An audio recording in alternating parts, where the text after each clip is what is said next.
We're nearing the end. We're almost at the last lesson. Today's lesson is absolute value functions, looking at their graphs and their characteristics. So a couple of things that we need to remember. If you have values inside the absolute value bars, the leading coefficient of x, is always we always need that to be 1. So factor out whatever you have there, okay? The function that we have listed is y equals a multiplied by the absolute value of x minus h plus k. That a value is your vertical stretch or shrink, and you will treat it just like a slope. One side of the function will go up, one will go down.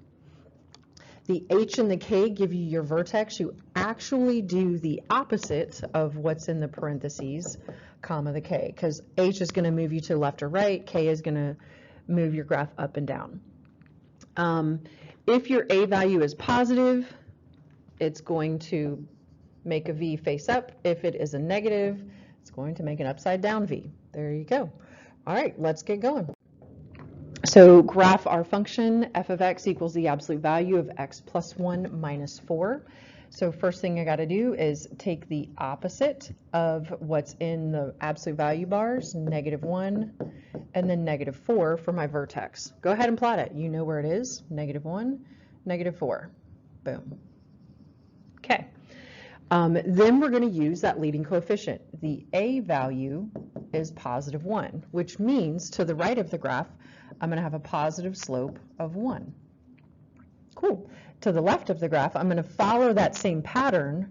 It's actually a negative slope, but we are traveling up. So there's our graph. Boom. You got it. These are so easy, guys. We love these. Okay, what's the domain? Everything in the entire world.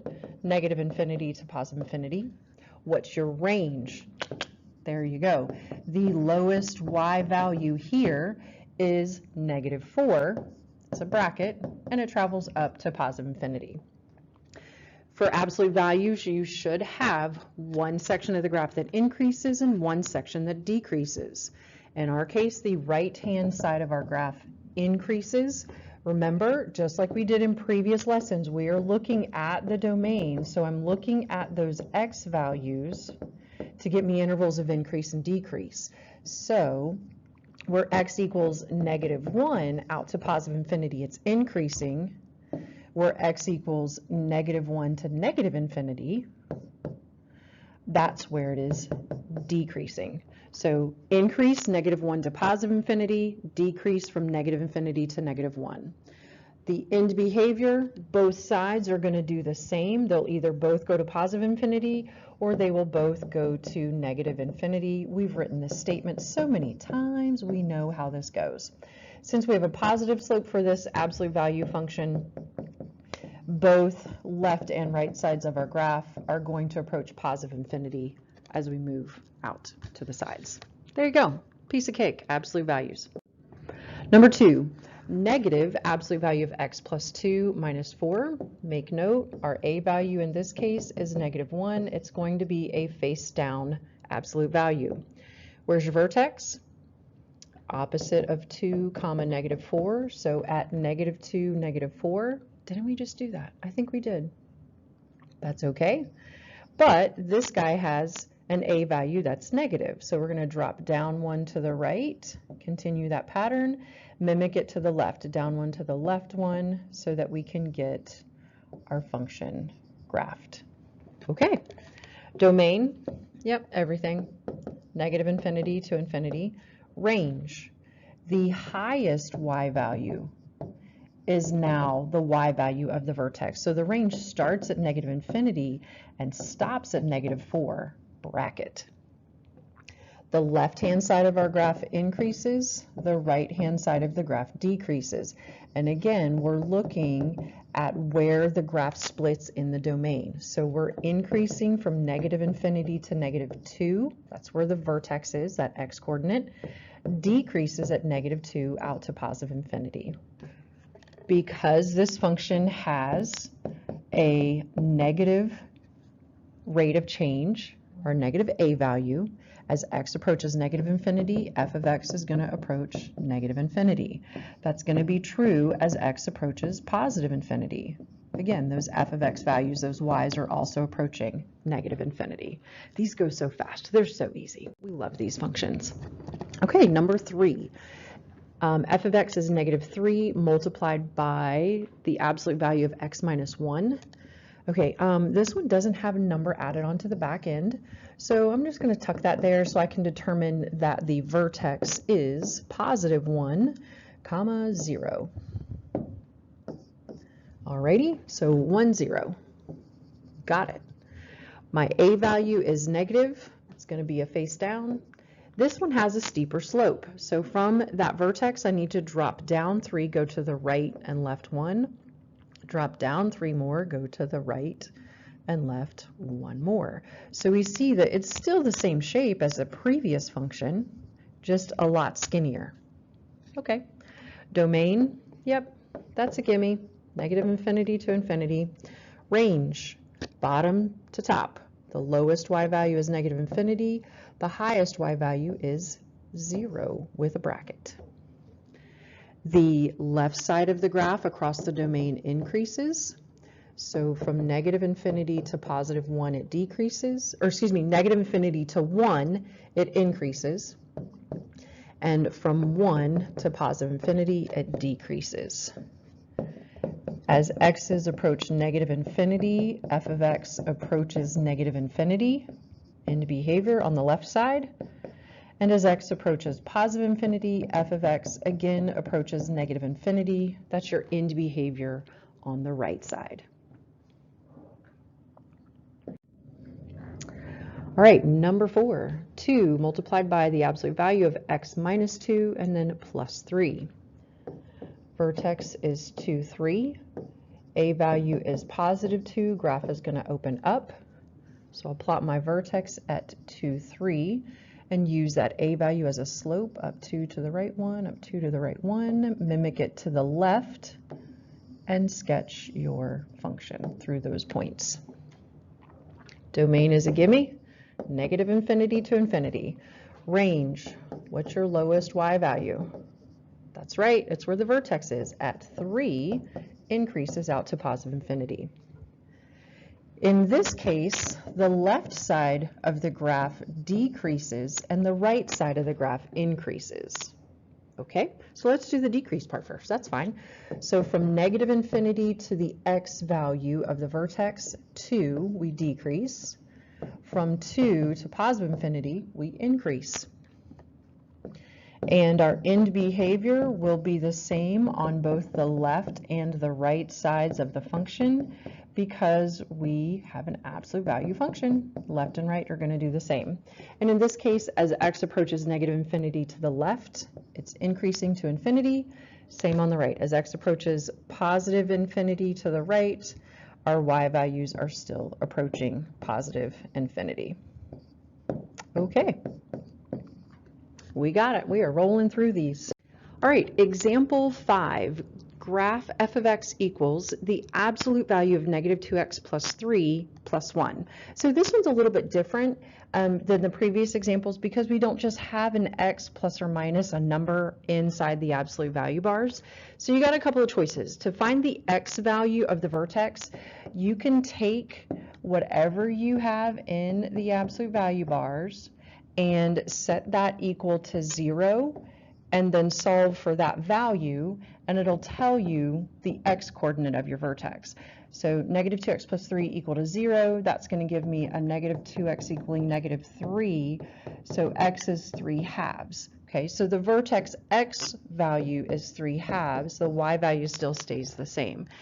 Now the issue with that is when we go through to actually graph it, we need to be mindful that we're using the correct a value. So another thing that you could do is you can take what's in absolute value bars and divide through or factor out the coefficient in front of the x term and rewrite the function.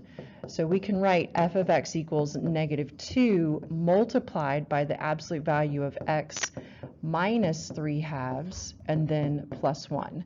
So that is the exact same function as what was given. We just rewrote it so that we can see the rate of change, that slope that we'll use to graph the function, and then the correct vertex. All right, so back to our function. Our vertex is at positive 3/2, positive 1.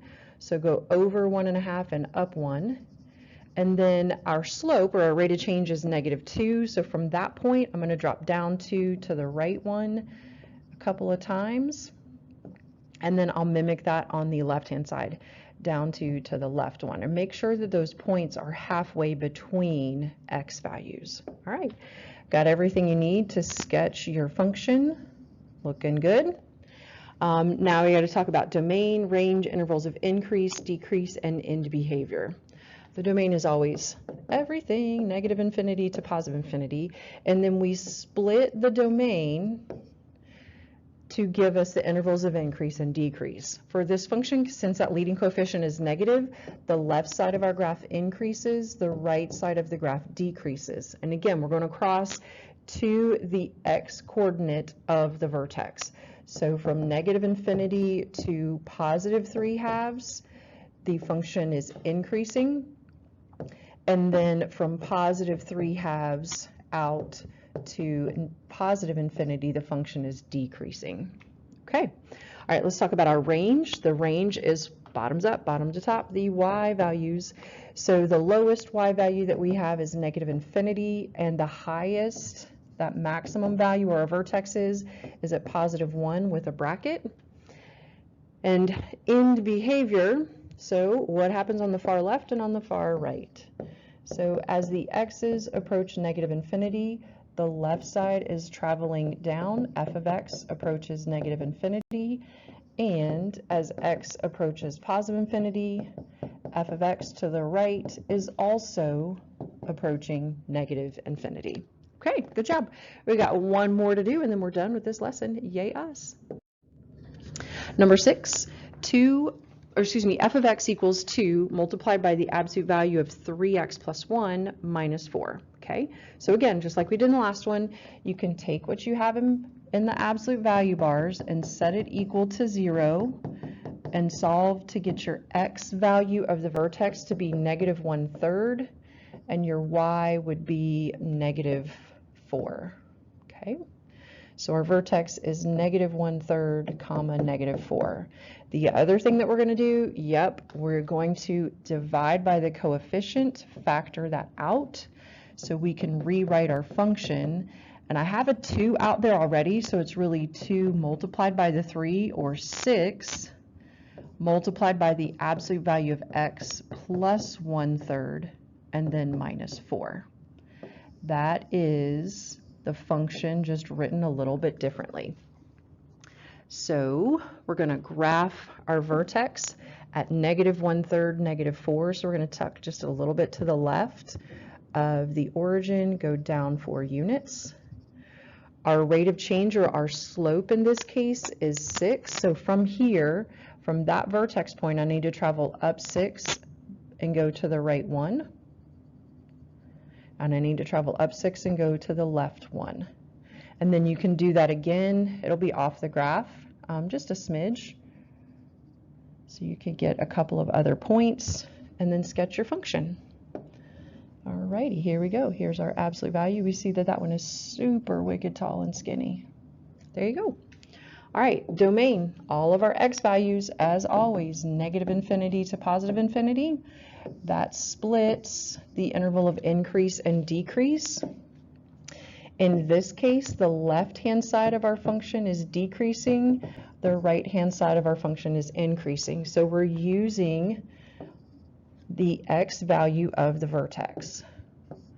So we're increasing from negative 1/3 to positive infinity, and we are decreasing from negative infinity to negative 1/3. There we go. All right, and then the range, bottom to top. The lowest y value, we have that minimum or lowest value at negative 4. So negative 4 with a bracket up to positive infinity. And then finally state your end behavior. As the x's approach negative infinity to the left, the y values are increasing to positive infinity.